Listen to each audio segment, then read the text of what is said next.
She's delightful. She's the ultimate muse. I mean, the thing is, and I find this to be, I'm so inspired by Annie because before I even met her, she was already a fashion icon. She was already a fashion muse. All the movies that she's done and all the different fashion personas she's embodied in those since the time she was a little girl. And it was funny too, like Brandon Maxwell was designing a custom dress for us when she was pregnant. He was like, I mean, every designer loves you. You're best friends with Valentino. Like, so it's just, it's such a part of, she definitely has a great perspective on it all, but she's a fashion icon. So if that's the bar you're starting from, it's really fun to think like, oh, well, what's next? What's still interesting? What might be surprising? What bottom line makes this woman feel like her very best, most beautiful self? And how do I turn up the volume on that? But I'm the queen of dressing pregnant ladies. Kerry Washington and I dressed her through 2 pregnancies, including Emmys when she was 9 months pregnant.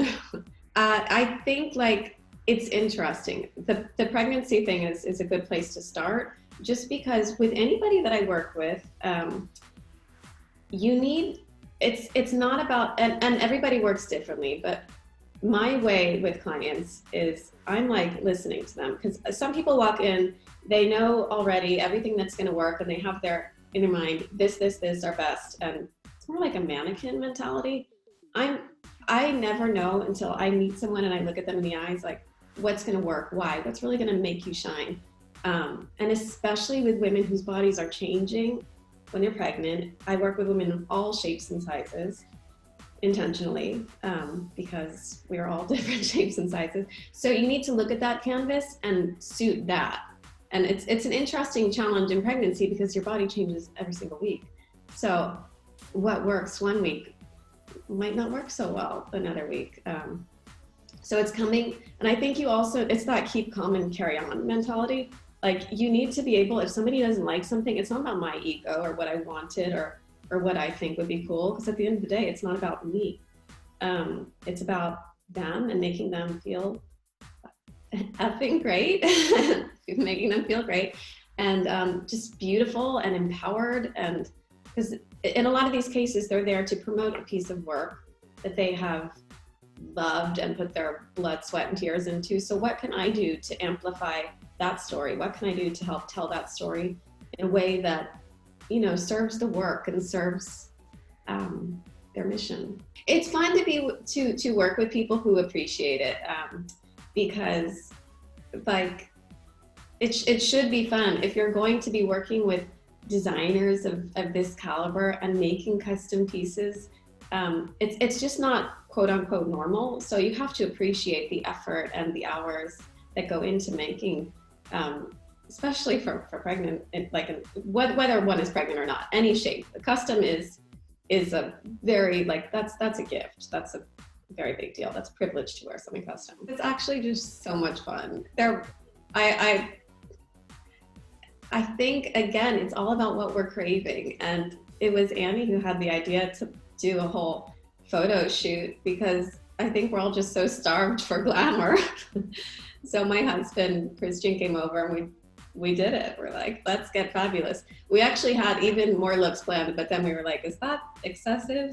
So we're saving those for later.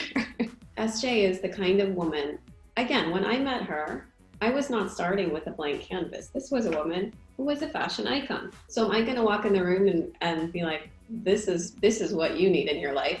It is a collaboration, and it is about listening and then thinking, what else? What could make that better? What can add to that story?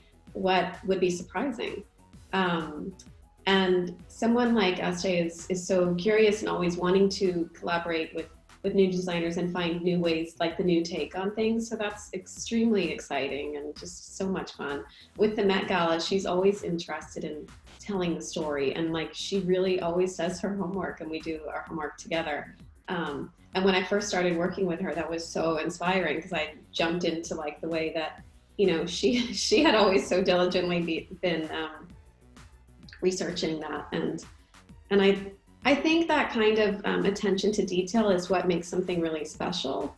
It's kind of like if you're gonna do the Met Gala, don't bother unless you're gonna do it. I'm not involved in the costume design ever on any of these things. And as we were saying earlier, Pat Field is a genius. I believe she's doing the costumes on this. I haven't heard the final word, but I'm sure whoever they're getting to do it will kill it. And SJ at this point has such a great take on what works for her character and why that they will. The bottom line is finding new ways to dream, and she's always been like the epitome of a muse who does that for us. So I'm very excited to see what happens there. It's this interesting thing I keep reading about with television and film and art that we consume now. How much is nice for us to see in terms of acknowledging our current shape of things, and how much escapism we want. And I feel like what I've heard about this, it seems to sort of nicely walk that balance of the two. Because people always need escapism, but tethering it to reality a little bit makes it. I don't know if you've noticed when I watch films now and people aren't wearing masks, I'm like, put on your mask. It's very confusing. It doesn't matter what era it's in. I was watching Game of Thrones and I was like, where are the masks? And then, reminded myself. But New York City, like looking at TV in New York City without masks, it's like, it's so confusing. I think it's really interesting whether it's Sarah Jessica or anybody. I've always found this to be the case that with actors, they tend to like to separate their persona in the world or for a red carpet from the characters they're playing, just so their audience doesn't get confused or associate them too much with it. It's actually often been a choice or something that I'm informed of prior to working on a press tour or something. Oh, my character does a lot of this, we should probably stay away from that. And like we're all human, I'm sure anything. And yes, a show like that would inform one's, that just goes into your subconscious box of tools and it informs you. And she's someone that, can do the quickest fittings ever because she's been in 3 million of them.